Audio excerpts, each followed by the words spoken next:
मुकेश अंबानी अमीर कैसे बने? यह सवाल सुनकर आपके मन में तो ये आया होगा कि भाई वो तो बड़े बाप के बेटे हैं, वो कैसे भी अमीर बन सकते थे। लेकिन अगर हम देखें तो उनके छोटे भाई अनिल अंबानी इतने सक्सेसफुल नहीं हैं, बल्कि वो तो बैंकक्रप्ट हो गए हैं। तो ऐसी कौन सी चीज है जिसने मुकेश अंबानी को अमीर बना दिया? क्या वो लक है या कोई और चीज है? इसके बारे में हम पता लगाने वाले हैं। तो सबसे पहले हम मुकेश अंबानी के लाइफ के बारे में जानेंगे, फिर बाद में हम उनके लाइफ के फैक्ट्स के बारे में भी जानेंगे कि कैसे वो अपने पैसों से आलीशान जिंदगी जीते हैं। इस कहानी की शुरुआत करने से पहले जान लें कि मुकेश अंबानी की 1 मिनट की कमाई लगभग 2,80,000 रुपए है और वो रिलायंस इंडस्ट्री के सबसे बड़े शेयर होल्डर हैं। और इसी के साथ मुकेश अंबानी दुनिया के 8वें सबसे धनी व्यक्ति हैं। दोस्तों, मुकेश अंबानी का जन्म 19 अप्रैल 1957 को यमन में हुआ था। उनके पिता का नाम धीरूभाई अंबानी जो एक बिजनेसमैन थे और उनकी माता का नाम कोकिलाबेन अंबानी है। उनका एक भाई जिनका नाम अनिल अंबानी है। साथ ही उनकी 2 बहनें भी हैं जिनका नाम दीप्ति सलगांवकर और नीना कोठारी है। मुकेश की शुरुआती पढ़ाई मुंबई के हिल गार्डन स्कूल से हुई थी। बाद में केमिकल इंजीनियरिंग में डिग्री ली। उसके बाद आगे की पढ़ाई के लिए स्टैनफोर्ड यूनिवर्सिटी चले गए।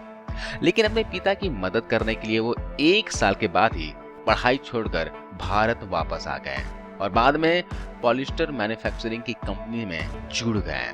और दोनों भाई मुकेश अंबानी और अनिल अंबानी अपने पिता के कारोबार में उनकी मदद करने लगे और दोनों ने भी बोर्ड ऑफ डायरेक्टर्स में अपना सीट प्राप्त किया। लेकिन उनके बीच संपत्ति को लेकर वाद विवाद बढ़ने लगे हैं। हालांकि धीरूभाई अंबानी के कहने पे वे दोनों शांत हुए, पर 6 जुलाई 2002 में धीरूभाई अंबानी जी का देहांत हो गया। फिर दोनों के बीच बहुत ज्यादा दूरियां बढ़ने लगी और साथ ही साथ झगड़े भी होने लगे कि कौन सी कंपनी एक्वायर करेगा। अभी तो ये फिक्स था कि मुकेश को पेट्रोलियम की कंपनी मिलेगी क्योंकि उन्होंने बहुत ज्यादा स्पीड में मेहनत की हुई थी और साथ ही साथ उन्होंने उसमें बहुत ज्यादा सफलता पाई थी। और मुकेश अंबानी ने कम्युनिकेशन के फील्ड में भी बहुत ज्यादा नाम किया था और मुकेश अंबानी चाहते थे कि उन्हें आरकॉम इंडस्ट्री मिले, लेकिन इससे अनिल अंबानी सहमत नहीं थे। फिर बाद में जाकर कोकिलाबेन ने चार्टर्ड अकाउंट एस गुरुमूर्ति और बैंकर केवी कामत की मदद लेकर इन दोनों में बंटवारा किया। इसमें मुकेश अंबानी को सभी पुरानी कंपनीज मिली जिसमें पेट्रोलियम पेट्रोकेमिकल थे, लेकिन अनिल अंबानी को सब नई कंपनीज मिली जिसमें RCom, Reliance infrastructure, Reliance power, Reliance broadcast TV. और दोस्तों, इसी के साथ अनिल अंबानी को 6th richest man of India का खिताब मिला और मुकेश अंबानी को 5वां स्थान मिला। इस बंटवारे को देखकर सब श्योर थे कि अनिल अंबानी आगे जाकर मुकेश अंबानी से बहुत ज्यादा सक्सेसफुल बनेंगे, क्योंकि अनिल अंबानी के पास सनराइज इंडस्ट्री थी और मुकेश के पास सब पुरानी कंपनियां थी। अनिल अंबानी बहुत अमीर हो गए और उन्होंने उस फेज में बहुत ज्यादा लोकप्रियता भी पाई और ऐसा लगने लगा कि मुकेश अंबानी वहीं रहेंगे, लेकिन अनिल अंबानी बहुत ज्यादा आगे चले जाएंगे। ऐसा कुछ नहीं हुआ क्योंकि वो एक के बाद एक फेल होते चले गए। जो आरकॉम थी, यानी जो रिलायंस कम्युनिकेशन कंपनी थी, वो अनिल अंबानी की सबसे ज्यादा कमाने वाली कंपनी थी, पर वो 2G और 3G सपोर्ट करती थी और वो ओल्ड होती जा रही थी और आरकॉम में कुछ ग्रोथ नहीं दिख रही थी। फिर मुकेश अंबानी ने 2015 में एक बहुत बड़ा बम गिराया, जियो नाम का। और हमें पता ही है कि जियो ने मार्केट में कैसा तहलका मचा दिया था। सब लोग जियो की ओर शिफ्ट हो गए और इसी के साथ रिलायंस कम्युनिकेशन यानी कि आरकॉम पाताल में चला गया और इसी के साथ अनिल अंबानी के बाकी भी बिजनेस फेल होते चले गए और उन्होंने अपने बहुत सारे बिजनेस बेच दिए और साथ ही साथ अनिल अंबानी बैंकक्रप्ट हो गए। एक दौर तो ऐसा आया था कि अनिल अंबानी जेल तक जाने वाले थे, लेकिन मुकेश अंबानी ने पैसे देकर उन्हें जेल जाने से बचा लिया था। खैर, अनिल अंबानी यहाँ पे बैंकक्रप्ट हो गए और मुकेश अंबानी का भी जो नेटवर्क था, उनका बिजनेस भी बहुत ज्यादा फ्लक्चुएट होता था, लेकिन फिर भी वो स्टेबल रहे। अब आप सोचेंगे कि मैंने अनिल अंबानी की इतनी ज्यादा जानकारी क्यों दी। मुकेश अंबानी के पास पुरानी कंपनीज होकर भी कैसे सक्सेसफुल हुए। पहले तो मुकेश अंबानी के सक्सेस का राज जानने के लिए हमें उनकी ही जितनी वेल्थ वाले और उनके फैमिली मेंबर से कंपेयर करना जरूरी था, क्योंकि इससे हमारे मन में कोई भी शंका नहीं रहेगी और टॉपिक भी ठीक से समझ में आएगी, है ना। अब दूसरा सवाल, मुकेश अपने भाई अनिल अंबानी से ज्यादा सक्सेसफुल कैसे हुए। अभी अगर हम अनिल अंबानी को देखें तो उनमें कुछ डिफॉल्ट्स हैं और उनमें से पहला था पुअर स्ट्रेटेजी।